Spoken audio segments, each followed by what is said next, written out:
बहुत सारे पेशेंट्स आपके पास आते होंगे कि they are not able to, फिर वो बोल दिया जाता है इसको पीसीओएस है, पीसीओडी है। But because of the so much of stress and so much of synthetic fertilizers and artificial things used in agriculture,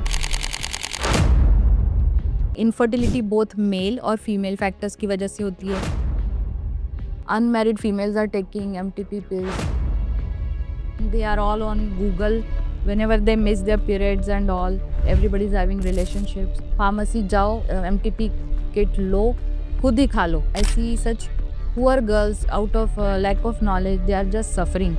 कि मैंने पिल खा ली किसी के कहने पे, and then they land to us with all sorts of problems. जब females 40 के अराउंड होती हैं उनको बहुत सारी प्रॉब्लम आनी शुरू हो जाती है। क्या हो रहा है 40 के बाद? 40s to 50s में we are now labeling it as middle life. 40 के होते ही अपने को लगता है कि बच्चे बड़े हो गए, काम भी बहुत कर लिया.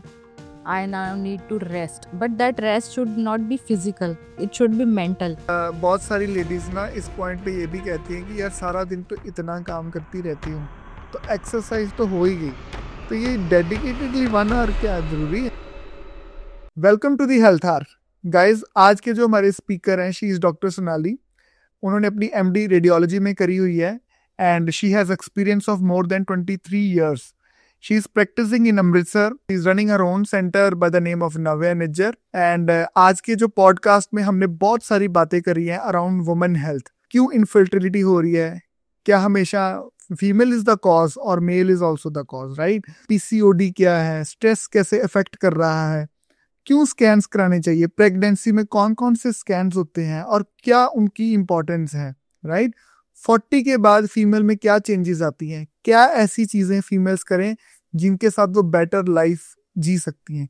ये सारी चीजों के बारे में बात हमने बहुत डिटेल से कही है from the expert person. So do watch the full podcast and if you really like the effort, do share it with your family friend. So guys, enjoy the podcast.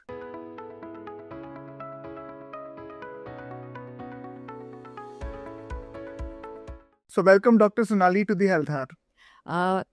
Thank you, Dr. Bikram, for inviting me for this health hour, and it's a really a privilege for the entire community. I mean, for the North India also, and for the entire India, that you are having such varied topics on your health hour, and I am invited on that. Thanks. Thank you. और ma'am, इसके पीछे cause सिर्फ यही है, reason सिर्फ यही है कि जब भी लोगों को प्रॉब्लम आती है ना, हम being a doctor sometimes we say कि यार गूगल पेशेंट्स आ गए, right? But why we are saying Google patient? Because people are googling everything, but लोगों के पास कोई ऑथेंटिकेटेड सोर्स नहीं है। Yes. मतलब डायबिटीज कैसे ठीक करनी है, एक एंडोक्राइनोलॉजिस्ट को छोड़ के बाकी सारे लोग ज्ञान दे रहे हैं, Yeah. लेकिन he is the right person to answer those queries. Yes. तो same way I am trying to create this platform the health hour, जहाँ पे लोग अपनी अपनी क्वेरी का ऑथेंटिकेटेड आंसर ले पाए, एंड यही एक्सपेक्टेड रहेगा आज के पॉडकास्ट में आपके साथ। एंड बहुत सारे क्वेश्चंस हम आपको पूछेंगे related to your specialisation, right? तो मैम, पहले आप थोड़ी सी अपना ब्रीफली इंट्रोडक्शन बताओ कि कैसे आप रेडियो डायग्नोसिस में अपने स्पेशलाइजेशन करी and what you are doing right now. Okay, myself Dr. Sonali.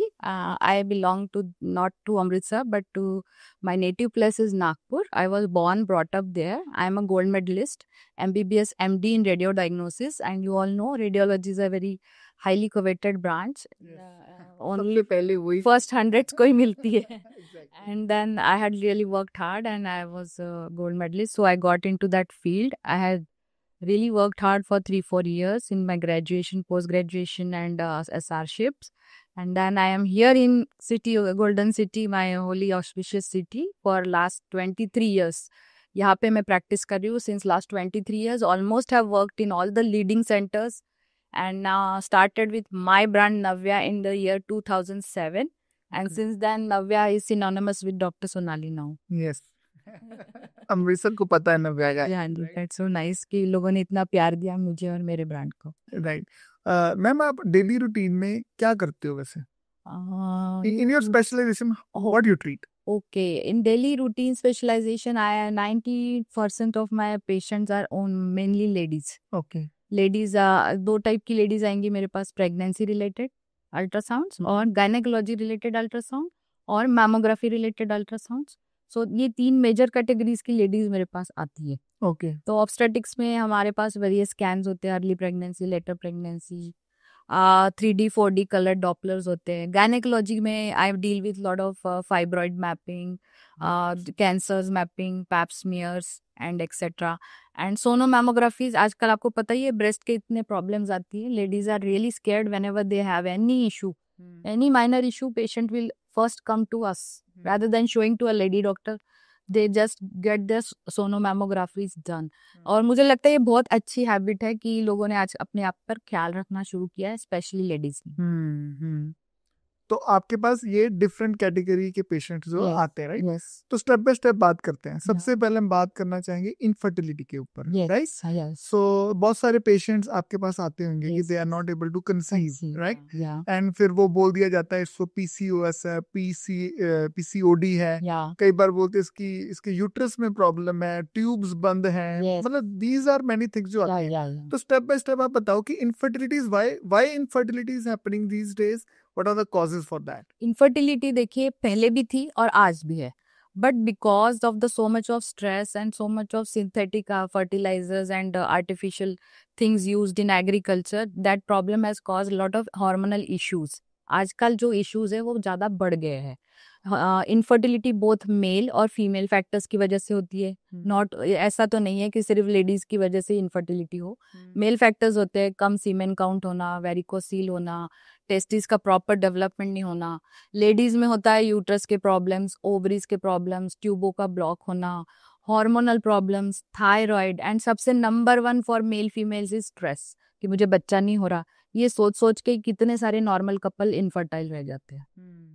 तो ये सारी है problems, these are only small part, but all diseases can not be, I can't tell you the list of all the diseases leading to infertility. Right, so इन वजह से, और जो major कारण है, एक तो आपने बता दिया कि stress is the leading Yeah. Cause, लेकिन और क्या रीजन है? मान लो हमने फ्लोपियन ट्यूब्स के बारे में बताया Yeah. कि इसको ब्लॉक, उसके क्या रीजन होते हैं? फेलोपियन ट्यूब्स में मेरी जो स्टडी है लास्ट 25 ईयर्स से है। I am specialised person in radiology who deals with from treating, diagnosing, everything related to fallopian tubes. I am the answer.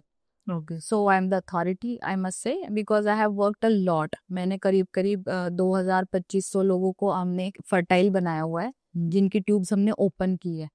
जो मेरी टेक्निक है एक नॉन सर्जिकल टेक्निक है, जिसमें हम पतली सी तार डाल के, जैसे स्टेंट आप हार्ट में डालते हो और ब्लॉक्ड आर्टरी खोल देते हो, सिमिलरली हम पतली सी नरम सी एक तार डालते हैं, जैपनीज मेड, एंड हम बंद फेलोपियन ट्यूब्स को ओपन कर देते हैं। आजकल इतनी ब्लॉक ट्यूब्स आ रही है, लोग एमटीपी पिल्स खा लेते हैं, उनका जो छोटा छोटा रेशा होता है, छोटे छोटे डेबरीज होते हैं, वो सारे फेलोपियन ट्यूब्स में जाके फंस जाते हैं। Unmarried females are taking MTP pills, doctors को बिना पूछे लिए जा रही है, and then they lead all this to blockages of fallopian tubes. So मेरे पास जो टेक्निक है वो नॉन सर्जिकल टेक्निक है, very tried and tested, and I am also writing a book on that. Okay, and we will be publishing it soon. My experience with how I treated so many patients, and it's a tried tested technique from US also, FDA approved. Okay. Yeah. अभी आपने एक बात करी बीच में कि unmarried females हैं, MTP pills लेती हैं, Yeah. उसकी वजह से ट्यूब्स ब्लॉक होती हैं, इवेंचुअली जब वो कंसीव करने की कोशिश करती है वो होती नहीं है। Yeah. इस पे थोड़ा सा और एक्सप्लेन करिए ना लेमन लैंग्वेज की, एमटीपी पिल्स क्या हैं, क्यों लेती हैं, कैसा है सब? एक न्यू नई लिबरेटेड जनरेशन है, नई Gen Z, I must say, and they are all on Google. whenever they miss their periods and all, everybody's having relationships, they just buy it, pharmacy जाओ, MTP kit लो, खुद ही खा लो। they don't want to show to gynecologist, they don't want to get a scan done. कभी कभी तो मैंने ऐसे बच्चे देखे हैं जी, बच्चा ट्यूब में आ जाता है, बच्चा बच्चेदानी में नहीं आता, और ट्यूबे फट के पेशेंट हमारे पास कोमा यानी हाइपोटेंशन एंड शॉक में पहुंच जाता है। अल्ट्रासाउंड में पता चलता है कि शी टूक एमटीपी पिल्स अज्यूमिंग कि बच्चा ठहरा है, तो बच्चा तो ठहरा था बट वो ट्यूब में ठहरा और ट्यूब फट गई। So it is very essential, कोई भी मेडिसिन आप लेते हो एमटीपी किट, प्लीज एक डॉक्टर की थोड़ी सी फीस भरिए, गायनेकोलॉजिस्ट को जरूर दिखाइए, अपना स्कैन करवाइए, मेक श्योर कि प्रेगनेंसी आपकी बच्चेदानी में कितनी एज की है। एक कोई लिमिट होती है कि आप कब तक पिल्स खा सकते हो, उसके बाद पिल्स आपकी काम नहीं करेगी। सो इतना सारा होता है, उसके बाद भी इन्फेक्शन हो जाता है, लगातार किसी को ब्लीडिंग हो रही है 2-2 महीने। I see such poor girls out of lack of knowledge, they are just suffering. कि मैंने पिल खा ली किसी के कहने पे, and then they land to us with all sorts of problems. हाँ, और हाँ, अगर आपको प्रेगनेंसी, अनवांटेड प्रेगनेंसी, आप उसको मेडिकली टर्मिनेट करना चाहते हो तो गायनेकोलॉजिस्ट और you are the right person जिसके पास आप जाके डॉक्टर प्रिस्क्राइब कर देगा, and doctors keep the privacy ना, ऐसा तो कुछ है ही. There is no issue in showing to a gynaecologist और a lady doctor. Yes yes. और फिर मम्मी जो आपने बताया कि जो फलोपियन ट्यूब्स ब्लॉक हो जाती हैं जैपनीज वायर के साथ आपको करते, क्या ये बहुत पेनफुल प्रोसीजर है? कितने टाइम का प्रोसीजर है? It's not a operative procedure, but वो हम करते हैं सियाम के अंडर. सियाम होता है ओटी में, ताकि फुल सेप्सिस हम फॉलो करें, इन्फेक्शन ना हो. हाँ, इन्फेक्शन ना हो कोई भी तरह की, पेशेंट कंफर्टेबल रहता है. पेशेंट अगर चाहे तो हम उसको नींद का इंजेक्शन या शॉर्ट दिए, अगर बहुत ही पेशेंट एप्रीहेंसिव है कि मुझे बिल्कुल ही पेन नहीं लेनी है, but it's a very 5 to 10 minutes का जॉब. अच्छा. हाँ, not very long, but the preparation takes time, the pre medication takes time. So generally total time involve from reaching to the discharge is approximately 2 to 3 hours. Okay. अगर आप working भी हो, you can take a half day leave, come and then you can go home, take rest. Okay. तो उसके बाद फिर जब वो ट्यूब ओपन होगी तो कॉज ठीक हो गया, now this couple can conceive and they can see the gynecologist for other medications also. Right. Yeah. Right. और मैम जैसे आप बोल रहे थे कि जब मान लो प्रेगनेंसी हो गई है, राइट, तो there are different kind of scans available. या लेवल 1 स्कैन है, लेवल 2 स्कैन है. काफी नॉलेज है आपको. I have 2 daughters. I know. एक scans तो आपके He is a wonderful father also. He attended mostly all the scans with his wife at my clinic. Yes, so my wife should listen to this. Not everybody accompanies nowadays, I must say. अरे वाह. Are you listening? So the point is कि थोड़ा सा आप explain करिए, क्योंकि बहुत बार लोगों को लगता है कि यार ये ना गायनेकोलॉजिस्ट अननेसेसरी स्कैन्स करवा रहे हैं. अच्छा, तो लेवल 1 की क्या इंपॉर्टेंस है, या लेवल 2 की क्या इंपॉर्टेंस है? Level 1 is very important. Down syndrome जो आजकल हो रहा है, because people try to conceive after the age of 30, they are delaying their motherhood. तो उसमें आपके एग्स की क्वालिटी थोड़ी कॉम्प्रोमाइज होगी, तो that will reflect on the जो बच्चा है अंदर का, उसके पे रिफ्लेक्ट होगी. And there are now many cases of Down syndrome we diagnose on level 1 और NT-NB स्कैन बोलते हैं, जिसमें स्पेसिफिकली नेजल बोन और नेप ऑफ नेक में होता है जो हमारा NT, उसकी मेजरमेंट होती है.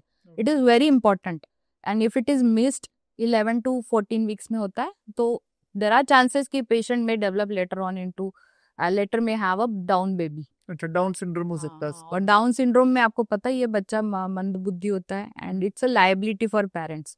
तो एक जो सिंपल स्कैन है 2000-2500 का, अगर वो आपको 100% गारंटी दे रहा है कि डाउन सिंड्रोम नहीं है, तो व्हाई नॉट डू इट. आजकल तो वो जो तो जमाना नहीं है कि हम 10-10 बच्चे पैदा करें.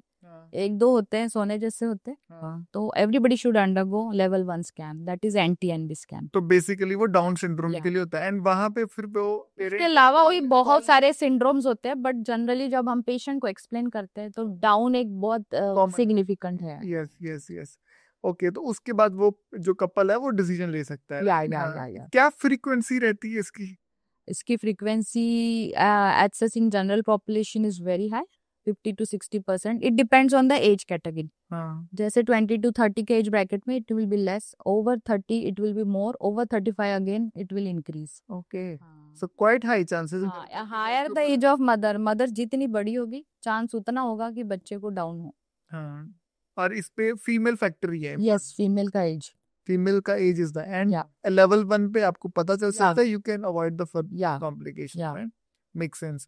And what about level 2? Level 1 किस मंथ में करवाना चाहिए? 11 to 14 वीक्स. 11 to 14 वीक्स से, और यूजुअली हर गायनेकोलॉजिस्ट करवाते हैं. या it's a now compulsory norm. It's a compulsory norm by the government. No, by the gynecologist. By the gynecologist, right? We have a particular protocol how many scans to be done. Okay. Every gynecologist know that. Every radiologist know that. उसके अलावा भी if there is a high risk patient, then they have to undergo more scans also. Okay. Yes. तो now coming to level 2. Level 2 के बारे में बताइए आप, वो कब होता है? लेवल 2 होता है एक टारगेटेड टीफा स्कैन, उसे बोलते हैं. जनरल लैंग्वेज में आप लेवल 2 बोलते हो, हमारे इसमें हम टीफा स्कैन बोलते हैं, जिसमें targeted every organ of the body is targeted and seen. It is tip to toe, head to toe scan होता है, जिसमें हेड में ब्रेन के मेजरमेंट्स हो गए, इवन टोज काउंटिंग होगी, फिंगर्स काउंटिंग होगी, हार्ट के डिफेक्ट्स देखे जाएंगे, स्टमक बना है, किडनीज बनी है, लिम्स कैसे बनी है, पैर विंगे, कटे बुल है, नाक का शेप, आईज का size, everything is documented, everything is measured. You have seen we give so many spots. Yes. Arm बनाए, फोर आर्म बनाए, क्योंकि कोई भी चीज माइन्यूट अगर किसी की फिंगर भी ना बनी तो वो एक लायबिलिटी बनेगा बच्चा पेरेंट्स के लिए. लेटर ऑन बच्चे को सफर होता है. So it is very important. Right. तो इसकी इम्पोर्टेंस क्या है? मतलब इसकी इम्पोर्टेंस इसलिए कि हमें बच्चा हेल्दी चाहिए.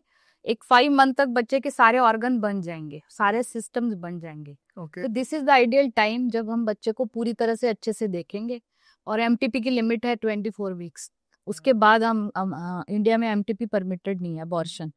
सो जो भी डिसीजन आपको लेना है after level 2 you have to take. अगर बच्चे में प्रॉब्लम कितनी है, छोटी है, बड़ी है, ठीक है. अगर मानो कटा बुल आया है, हाँ, लेफ्ट लिप आया है, तो इसमें अबॉर्शन की तो बिल्कुल जरूरत नहीं है. बट उसके साथ हमें रूल आउट करना पड़ता है कोई और सिंड्रोम तो नहीं है बच्चे को. एग्जैक्टली. कि उसके हाथ पैर कैसे, पैर में विंगे तो नहीं है. अगर सिर्फ कटा हुआ बुल है तो हम उसको कंटिन्यू करेंगे आगे. इसकी बहुत अच्छी सर्जरीज हो जाती है, प्लास्टिक सर्जरी, पेशेंट्स बिल्कुल ठीक हो जाते हैं. इवन छोटे छोटे हार्ट के होल्स है, वेंट्रिकुलर सेप्टल डिफेक्ट्स, जी, वो भी ठीक हो जाते हैं. ओके. हाँ, पोस्ट सर्जरी जरूरी नहीं हर चीज का एबॉर्शन ही इलाज है. इसकी होती है प्रॉपर काउंसलिंग. प्रॉपर एमनियोसेंटेसिस नाम का एक टेस्ट होता है. बच्चे के पास का पानी हम निकालते हैं, उसको हम बाकी सिंड्रोम्स के लिए भेजते हैं. उसके बाद कपल, गायनेकोलॉजिस्ट, रेडियोलॉजिस्ट, जेनेटिस्ट सब लोग मिलके एक काउंसलिंग सेशन होगा कि ये बच्चे के प्रॉब्लम्स आगे जाके आपको आ सकते हैं. इसमें से कितने प्रॉब्लम्स में वो अपने आप इंडिपेंडेंटली डील कर सकता है, कितने प्रॉब्लम्स में वो नहीं कर सकता. जैसे पैर एक विंगा है तो वो orthopaedically it can be taken care of. हाँ, it is not an indication कि बच्चे को गिरा दिया जाए. तो ये सब काउंसलिंग का पार्ट होता है.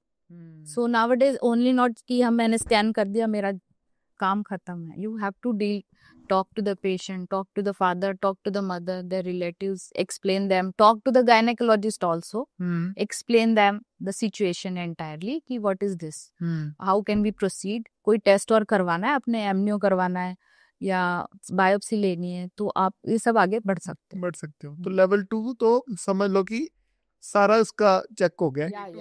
ए टू जेड सब कुछ इसका चेक हो गया. और इसी को 3D स्कैन्स बोलते हैं. 3D scans, हाँ, every scan can be a 3D scan, but every 3D cannot be a level 2 और level 1. ओके. आप समझ गए हाँ. कि लेवल 2 का एक हिस्सा होता है जिसमें हम बच्चे का फेस दिखा सकते हैं पेरेंट्स को, जस्ट कि भाई लिप्स अच्छे बने, नोज ठीक है एंड ऑल. बट लेवल 2 में जो 3Ds होते हैं वो स्पाइन्स के भी होते हैं कि हमने पूरी स्पाइन देखनी है, नंबर ऑफ रिक्स काउंट करने हैं, बच्चे के लिम्स देख सकते हो. 3D का जो इम्पोर्टेंस है वो केवल कॉस्मेटिक नहीं है कि भाई मैंने फेस दिखा दिया, मेरे पास 3D स्कैन है. 3D का इम्पोर्टेंस है कि मैंने आजकल उसके हायर एडवांटेजेस आ गए हैं. स्पाइन देखो, बच्चे के फीट देखो, बच्चे के फिंगर्स देखो. इवन कभी कभी छोटा सा फिंगर हो जाता है, ये डाउन सिंड्रोम में लिटिल फिंगर टर्न हो जाता है. This all can be seen very well on 3D. So 3D is not only for cosmetic, it's for diagnosis also. Right. तो एक तो लेवल 2 में 3D का इम्पोर्टेंस पता चल गया. और बीमारियों में भी 3D स्कैन. और गायनेकोलॉजी में जैसे हम 3D स्कैन्स करते हैं, vaginal, transvaginal, uterine scans. इसमें हम पहले तो 2D में केवल हमें यूट्रस साइज में दिखता था, अभी हमें पूरा ट्रायंगुलर शेप्ड यूट्रस नजर आता है, जैसे MRI में नजर आएगा. मानो कोई फाइब्रॉइड है तो वो कहाँ बैठा है, वो कौन से पार्ट यूट्रस को प्रेस कर रहा है, किस चीज की वजह से पेशेंट को ज्यादा ब्लीडिंग है या इनफर्टिलिटी है. आप पेशेंट को सामने सामने एक्सप्लेन कर सकते हो कि this is the uterus, it and it looks really good, very impressive. कोई भी लेमैन भी समझ सकता है. अगर 2D स्कैन आप दिखाओगे उसे कुछ समझ नहीं आएगा, उसके लिए तो काला अक्षर भैंस बराबर. बट देन 3D स्कैन वो खुद भी समझ जाएगा, उसको पता चलेगा मेरे को कितनी बड़ी बीमारी है. और देन गायनेकोलॉजिस्ट को भी आसान हो जाता है समझाना. एंड जो डायग्नोसिस है वो कंफर्मेटरी हो गया, उसको भी आसान होता है कि ये प्रोसीजर तेरे को क्यों इसेंशियल है. So these all advances in ultrasound are going to help both patients as well as the referring clinician, medicine वाले हो, सर्जरी हो, गायनेकोलॉजिस्ट. तो मतलब 3D इज नॉट कि इट इज जस्ट कि आपको पिक्टोरियल फॉर्म में मिल रहा है. इट इज जस्ट कि आपको आपके डॉक्टर को, इनफैक्ट आपको भी, क्योंकि पूरी इंफॉर्मेशन इन्फॉर्मेशन मिली। बहुत बार पेशेंट को डॉक्टर के ऊपर ट्रस्ट भी नहीं होता, सामने उसको लगता है कि ऐसे ही करा रहे हैं, ऐसे ही बोल। काफी लोगों को लगता है मेरी बच्चेदानी ऐसे ही निकाल ली, कुछ नहीं था। Then you better explain them the actual pictures. It is beneficial for the patient, right. चलिए मैम, अब इसके थोड़ा बियॉन्ड चलते हैं कि जब फीमेल्स 40 के अराउंड होती हैं, तो 40 इयर्स के अराउंड उनको बहुत सारी प्रॉब्लम आनी शुरू हो जाती है। यूजुअली बोला जाता है कि women after 40 should take care of their health now. या तो क्या प्रॉब्लम्स बियॉन्ड 40 आती है, ऐसा क्यों बोला गया है या क्यों बोलते हैं लोग? एक नई टर्मिनोलॉजी आई है 40s to 50s में, we are now labelling it as middle life. Mid life, जो मिड लाइफ क्राइसिस लोग बोलते हैं, इमोशनल है and all. So that is really actual because lot of hormonal fluctuations are going on in a female body. उसका oestrogen drop कर रहा है, उसका प्रोजेस्टेरॉन ड्रॉप कर रहा है, she is undergoing lot of mood swing, she is undergoing lot of osteoporosis, bones में calcium कम हो रहा है, लोग सफाई करते करते गिरते हैं, they get their wrist fracture, their ankle fractures. मेरे फ्रेंड्स के साथ हुआ है because they are not taking care, calcium नहीं ले रहे। बाकी उनका कभी कभी ब्रेस्ट में नोड्यूल्स आ रहे हैं, यूट्रस में नोड्यूल्स आ रहे हैं।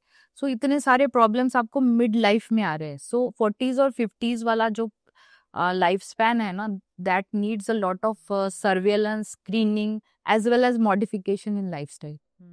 मुझे लगता है ये तीनों चीजें जरूरी है फॉर अ फीमेल, कि वो अपना ख्याल रखे, अपनी स्क्रीनिंग टेस्ट करवाए और अपनी लाइफस्टाइल को भी थोड़ा मॉडिफाई करे।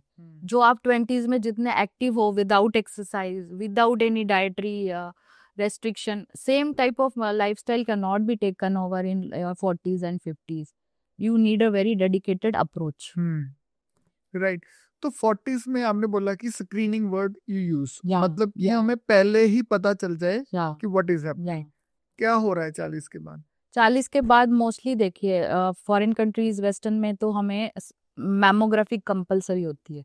It is seen as a screening test to detect breast Yeah, cancer yeah. In early stages. हाँ, स्क्रीनिंग का मतलब पेशेंट को प्रॉब्लम हो ना हो, वो अपना टेस्ट कराने गया है और वो रेगुलरली ईयरली बेसिस पे अपना टेस्ट करवा रहा है।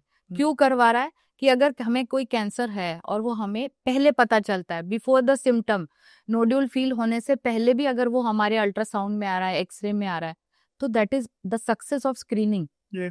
और that early stage can be manage, कि आप थोड़ा सा लंप निकाल लो ब्रेस्ट में से, यू डोंट नीड कि पूरी ब्रेस्ट आप निकाल लो उसके लिए। ये एडवांटेज है। उसका ना कीमो जरूरत पड़ती है ऐसे वक्त, अगर आपकी स्टेज अर्लियर है तो। So staging and screening will help you in early detection. I always say this screening word is very important. Every female should undergo all the screening test. एक पैप स्मीयर का test है। Cervical cancer आपको पता है कितना rise पे India में, everywhere in the world every third woman has a cancer cervix और कैंसर ब्रेस्ट। उसके लिए पैप स्मीयर का टेस्ट है, 1500 का टेस्ट है। डॉक्टर के पास जाना है, पेनलेस, उन्होंने सैंपल लेना है, 2 दिन में आपकी रिपोर्ट आती है। तो why not to do it, why not to spend on yourself. आप एक सूट लेते हो, 4-5,000 का सूट लेते हो, why not spend on your test. एक मैमोग्राफी कराइए, एक पैप स्मीयर कराइए, अपना थायराइड देखिए, अपना कैल्शियम देखिए, अपना विटामिन डी देखिए। These are all screening test, these are very essential. आप बीमार हो ना हो, you have to undergo this on a yearly basis. हर महीने तो नहीं है, it's only on yearly basis. तो बर्थडे वाले दिन कराने, बर्थडे वाले दिन में क्या आइडिया दिया आपने। हाँ, इससे बड़ा गिफ्ट क्या? या पहले अपने टेस्ट पूरे करवाइए, get yourself certified fit and then you are free to enjoy as much as you क्या कैन। कभी भूलेगा भी? What an idea sir ji. Right. तो ये हो गया कैंसर स्क्रीनिंग के लिए, राइट। अब आपने कुछ विटामिन डी, थायराइड का भी बोला, उससे भी मतलब ऑस्टियोपोरोसिस की तरफ पेशेंट जा रहे हैं ना। जा रहे हैं। तो यूजुअली 40s के बाद लेडीज को ये भी बहुत प्रॉब्लम रहती है, मेरी बैक एक हो रही है, ये सब कैल्शियम कम की वजह से हो रहा है। कैल्शियम कम की वजह से हो रहा है। और यहाँ पे लाइफस्टाइल कितना बड़ा रोल प्ले कर रहा है, एक्सरसाइज है वो। एक तो लेथार्जी सेट इन हो जाती है 40 के होते ही। आपने को लगता है कि बच्चे बड़े हो गए, काम भी बहुत कर लिया, I now need to rest, but that rest should not be physical, it should be mental. आप दिमाग से थोड़ा अपने आप को वो करिए, डिस्ट्रेस करिए, रेस्ट करिए।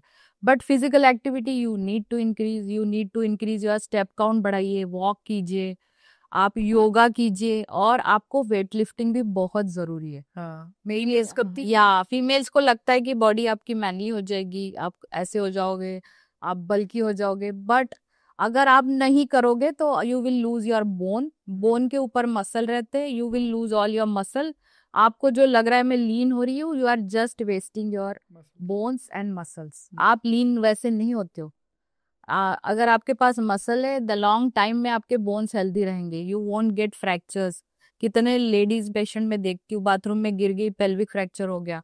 ओल्ड एज में आपको भी पता ही है, नानी दादी सबको फ्रैक्चर्स इतने ज्यादा होते हैं जितने आपके नाना दादाओं को नहीं होते होंगे। Female suffer more fractures because of osteoporosis, all due to menopause and other hormones. And बहुत बहुत सारी फीमेल्स मैंने ये भी देखा है कि they have started taking calcium vitamin Ds, but they are not थोड़ा फिजिकल एक्सरसाइज नहीं कर रही, ये मसल ट्रेनिंग स्ट्रेंथ ट्रेनिंग से अभी भी दूर है। हाँ, I think that plays important role. Muscle training का थोड़ा सा मुझे लगता है we need social awareness also, that muscles are very essential. नहीं तो सार्कोपीनिया नाम की टर्म है, जैसे ऑस्टियोपोरोसिस है, बोन्स में कैल्शियम कम, जी, सार्कोपीनिया मसल कम, मसल कम। और ये सारी लेडीज में हो रहा है। क्योंकि generally they just sit down, menopause के बाद लिथार्जी आ जाती है, यू आर अशेम कि अब मैं कैसे जिम ज्वाइन करूँ, लोग क्या बोलेंगे। आप घर पे योगा कर लो, यूट्यूब वीडियोस लगा लो, हाँ आपने बॉटल्स ले लो फ्रिज की और उससे वेट ट्रेनिंग कर लो, उसमें क्या प्रॉब्लम है। एग्जैक्टली। हाँ, हाँ, राइट। अच्छा मैम, एक 40s के बाद ना ये भी एक बड़ा कॉमन कंसर्न है लोगों का रिलेटेड टू दिस मीनोपॉज। या हाँ, कि मीनोपॉज जो है वो 50s के बाद ही होगा। तो मीनोपॉज के बारे में भी थोड़ी बात करते हैं। Yeah, क्या sure. सिम्टम्स रहते हैं, प्री मीनोपॉजल सिम्टम्स क्या हैं, और कईयों का मीनोपॉजल बहुत लंबा हो जाता है, मतलब हाँ, जो हाँ, ये फेज है प्री हाँ। मीनोपॉज वाला। तो ये सारी चीजें क्यों हो रही हैं, क्या करना एक चाहिए इसमें? 35 onwards to another 10-15 years, means 35 to 50 के बीच में हम जो एज है ना, आजकल बोलते हैं कि पेरी मेनोपॉजल है। पेरी का मतलब कभी भी कुछ भी हो सकता है। ओके। जनरली एस्ट्रोजन कम हो जाएगा आपके बॉडी में, उसकी वजह से सिम्टम्स आते हैं, मूड चेंजेस जैसे हमने डिस्क्राइब किए, पेशेंट चिड़चिड़े बन जाते हैं, woman over 40, you must know कि bosses or 40 are like, oh, see what this is, sister 40. I'm not like that. Okay. They become irritable. थोड़ा सा टाइम में गुस्सा आना, टाइम में हंसना, देन लेथार्जी आ जाती है, थकावट होती है, काफ पेन होते हैं, बॉडी पेन्स होते हैं, फ्रोजन शोल्डर्स हो जाता है, मस्कुलो सिंड्रोम ऑफ मेनोपॉज हो जाता है, हर जॉइंट में दर्द होना। आप भी हंसते होंगे, हाय अभी तो सही थी, एकदम 40 होने के बाद इसके नी में पेन होनी शुरू हो गई, रिस्ट में हो गई, सही लग रही है, but patient actually feels that. और हमें उसके प्रति एम्पैथी दिखानी चाहिए कि हाँ भाई, you are undergoing menopause, you will suffer from all this problems. एक फैमिली ने एक थोड़ा सा अपना जो आउटलुक है towards a female who is undergoing menopause थोड़ा सपोर्टिव रखना चाहिए, कि she will sometimes show her tantrums, mood tantrums, तो you don't have to react. Sometimes simple आप उसको पैट कर दो शोल्डर, लिसन कर लो, don't react, just listen to her. And just आजकल नए हार्मोन सप्लीमेंट्स भी आए हुए हैं जिनसे आप ये सारी सिम्टम्स कम कर सकते हो, HRT जिसे बोलते हैं। और वो गूगल करके नहीं लेने। नहीं नहीं नहीं, nothing, no HRT should be taken without the consent of gynaecologist. Yes. So drugs are available down there, but doctor is the right person. Because patient to patient the dose will vary, patient to patient even combination of hormones will vary. जो मुझे suit कर रहा है drug, वो शायद आपके दूसरी lady को सूट ना कर रहा हो। Right. It is not like मैं भी खा रही हूँ तुम भी खा लो, तुम सही हो जाओ। ये तो करते हैं ना ऐसे, लेडीज तो ज्यादा करती हैं, अरे बहन ये गोली खा, मेरे को ये गोली सूट कर गई तो। ओनली विटामिन और vitamin D can be shared, nothing more than that. Nothing more than please that. Consult your lady doctor. Right. And calcium में भी see there are supplementary dose and there is therapeutic dose. या Right? अगर किसी बंदे को osteoporosis है तो उसको सप्लीमेंट्री डोज थोड़ी लेनी चाहिए, थेरेपेटिक 1 ग्राम देना पड़ेगा। तो I think doctor is the right person या टू टेल कि आपको कैल्शियम भी लेना तो कौन सा लेना है ना। इवन विटामिन डी का भी हाइपर डोज हो जाता है, हाँ, हाइपर विटामिनोसिस हो जाता है, ज्यादा ही पी लिया आपने, ज्यादा इंजेक्शन। वैसे vitamin weekly once is recommended. कब तक यानी after menopause you should continue every weekly for मतलब फॉर ईयर। ऐसा नहीं है कि या साल में मैं 2 बार 2 महीने खा लेती हूँ, नहीं ऐसा तो नहीं चलेगा। तो देखो विंटर्स में सन एक्सपोजर कम है. आई कैन अंडरस्टैंड कि समर्स में अगर आपका डोज स्किप होता है तो sunlight will take care, but otherwise you have to take. लेकिन कौन जा रहा है मतलब टैनिंग नहीं हो रही? हाँ, आजकल तो हर बॉडी का पार्ट कवर्ड होता है. कवर्ड होता है ना, तो vitamin D is must, right? Yes, yeah. हाँ, राइट मैम. अच्छा, ये जो मीनोपॉजल के बारे में बताया, मतलब एक फनी क्वेश्चन है कि how husbands should support their wifes in the menopause. हाँ, मैंने बड़े सारे कपल ड्रिफ्ट होते हुए देखे मीनोपॉज में. बेसिकली हाँ, फीमेल्स थोड़ी सी मूड स्विंगी हो जाती है, थोड़ी सी इरिटेबल हो जाती है.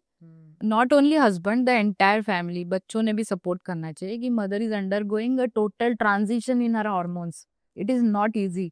जैसे मेंसेस स्टार्ट होते हैं तो आप एक बच्चे को बिठाते हो, उसको सपोर्ट देते हो, बेटा एक नई लाइफ स्टार्ट हो रही है. वैसे मेंसेस बंद हो रहे हैं, there should be somebody to support her. And I think the entire family should stand by her emotionally and should take her very, I mean to say emotionally उनको अच्छा एक support देना चाहिए, कंसल्ट करना चाहिए गायनेकोलॉजिस्ट को जाके कि ये हो रहा है, एक्चुअली मूड स्विंग्स हो रहे हैं, she is feeling tired at the end of the day, calf pain हो रहे हैं. नहीं, she should be taken care of. That is what I think. The family needs to understand कि she needs extra care, extra love. Right. And ma'am you seems to be very fit. आप क्या करते हो routine में? मतलब I am not going to ask your age on this platform, but still how do you take care of your health? So, I regularly go to my gym. I have a trainer there. मैं 1 घंटा रोज gym में spend करती हूँ और उसके बाद मैं 15 minutes daily yoga करती हूँ. सर्टिफाइड हूँ मैं योगा अष्टांग में by ministry. And I can do all sorts of yoga, advanced poses, every asana. But I do pranayam also. I can teach also yoga. I can take classes also. जो मैं अभी shortly करूंगी whenever time allows me. But मुझे लगता है 1 घंटा तो हर female को निकालना चाहिए. उसके लिए चाहे आपको अपना स्लीप रूटीन चेंज करना पड़े, get up early. an hour can make a lot of difference in your life. 1 घंटा पहले उठो, अपना चाय कॉफी हो, आराम से रिलैक्स करो, पियो, go to the gym, come back and you will feel like you are getting a new birth every day. आप रीजनरेट हो जाते हो, रिजुवनेट हो जाते हो for the entire day. Right. Okay. तो मैम बहुत सारी लेडीज ना इस पॉइंट पे ये भी कहती हैं कि यार सारा दिन तो इतना काम करती रहती हूँ, तो एक्सरसाइज तो हो ही गई, तो ये डेडिकेटेडली 1 आवर क्या जरूरी है? डेडिकेटेडली आप या 1 आवर ऑफ किचन? आप घर में पोछा तो नहीं मारते होंगे? हाँ, वो भी लेडीज बात है. किचन का काम can not be taken as a physical exercise. Chopping no. Okay. ठीक है. और कपड़े आजकल कोई हाथ से धोता नहीं है, नीचे बैठ के कोई पोछे नहीं मारता, तो जाना तो पड़ेगा ही जिम में. वहाँ डंबल उठाने ही चाहिए. Right. Not only cardio, weight training is must. Weight training is must for them. Yes. Combination करो, कभी आप कार्डियो करो, कभी योगा करो, कभी आप वेट ट्रेनिंग में जाओ. आप अपने आप को फ्लेक्सिबल बनाओ कि भाई मैं एक ही रूटीन में नहीं हो जाऊंगी. पिलाटेस करो. और ये मैसेज सारी लेडीज को मैं एक बार फिर से कहना चाहूंगा डॉक्टर सोनाली के माध्यम के थ्रू. ये आप बहुत काम करती हो, we know that, we really appreciate whatever you are doing for the family. But अगर आप अपनी सेहत का ध्यान रखेंगे तो ये सबसे बड़ा गिफ्ट होगा to the family, right? And अपने आप को भी, and to yourself also, right? You will look more young. Definitely. You will look more healthy. You will enjoy your life more. And उसके लिए dedicatedly 50 to 60 minutes of exercise is must. You can go, you can do yoga, you can walk, you can do running. आप कोई physical game खेल सकते हो. और आप gym में भी जा सकते हो. And you don't need to do exercise जैसे लड़के करते हैं, लेकिन miniature version of that, right? जितना आप कर सको, तो जितने मसल्स आपके स्ट्रांग रहेंगे उतना ही आपका बोन स्ट्रक्चर भी स्ट्रांग रहेगा. और इवेंचुअली ये जो बैक की प्रॉब्लम है, घुटनों की प्रॉब्लम है, फ्रैक्चर हो जाना, वो सारे कम होते चले जाएंगे. आपकी लॉन्जिटिविटी यानी जो उम्र बढ़ना बोलते हैं, इसका डायरेक्ट रिलेशन है with the amount of physical exercise that you do every day. Yes, exactly. अच्छा मैम, कुछ मिथ्स की बात करते हैं. लोग बोलते हैं कि मैमोग्राफी रिक्वायर्ड नहीं है, ये तो जब होगा तब देखा जाएगा. No, total myth. I think the fact is every woman about 35, हर लेडी जो 35 क्रॉस कर चुकी है ईयरली एक मैमोग्राफी जरूर करा ले, एक्सरे मैमोग्राफी या sono mammography, whichever is available. You don't need to see a doctor also, just go get your mammogram done. And अगर उसमें कोई प्रॉब्लम आती then see a gynaecologist, simple as that. तो वो doctor तो होगा ही, इस केस में डॉक्टर सोनाली तो होंगे, राइट? तो वो आपको बता दें कि भाई कभी प्रॉब्लम हुई है, visit We will always refer to a good surgeon or a gynecologist. Right. तो one should get it done after 40, right? Yeah. ये भी मिथ है कि ये जो मीनोपॉज है या कई बार सिम्टम ये 50 के बाद ही आता है. No, with the amount of stress, artificial sweet things used in agriculture, इतने सारे fertilizers है and the stress, thyroids and all, आजकल menopause मैंने 37, 38 से भी देखे हुए हैं. Early menopause is on rise nowadays. So ये मत सोचो कि मैं अभी 40 की नहीं हुई या मैं अभी 40 की हूँ, मुझे menopause नहीं होना. Anything can strike any time. So be alert. Right. Ma'am, I want to talk on stress for a few minutes. Yeah. कि stress in females, मतलब stress तो सभी को है, लड़कों को भी है, Yeah. लेकिन females they perceive more, or I can say they react more, or whatever is the reason. क्यों stress ladies में ladies ज़्यादा perceive करती हैं? इसमें psychology सब कुछ mix हो जाएगा. जो फीमेल ब्रेन है ना, and how it is affecting their health only. सी, एक तो फीमेल इज द पूरा एक फैमिली का पालन करता बोल सकते हैं. Bread winner is always a male और the husband. Females are also now doing that job. Apart from the family जो भी चोर्स होते हैं, सारा मैनेज करना, शेड्यूल बच्चों का, ट्यूशंस, इन लॉज, उनकी बीमारियां, हस्बैंड, उनके शेड्यूल्स, अपना working schedule. So there is lot of amount of stress that is not undeniable and every female has that stress. मैं ऐसा तो देखती नहीं हूँ कि कोई बंदी बोले कि हाँ मैं तो स्ट्रेस फ्री हो गई हूँ. At any particular age you are having stress. कभी करियर का हो, कभी फैमिली का हो, कभी इलनेस का हो, and stress has become integral part. So D stressing is always must. थोड़ा मेडिटेशन, थोड़ा प्राणायाम, 10 मिनट ही बहुत होते हैं लाइफ में. And you can have a new life every morning. Right. And stress is the root cause of every damn problem. Yeah. Even stress has been now linked to a lot of cancers also. Yes. Cancer stress की वजह से हो रहा है. Infertility issues are related to, hormonal challenges are due, diabetes. कितना मतलब blood pressure मतलब कोई XYZ बीमारी है प्लस स्ट्रेस कर लो तो टेंडेंसी ज्यादा हो गई. Right ma'am. और कंक्लूजन में आप कोई मैसेज देना चाहो to our audience of the health our?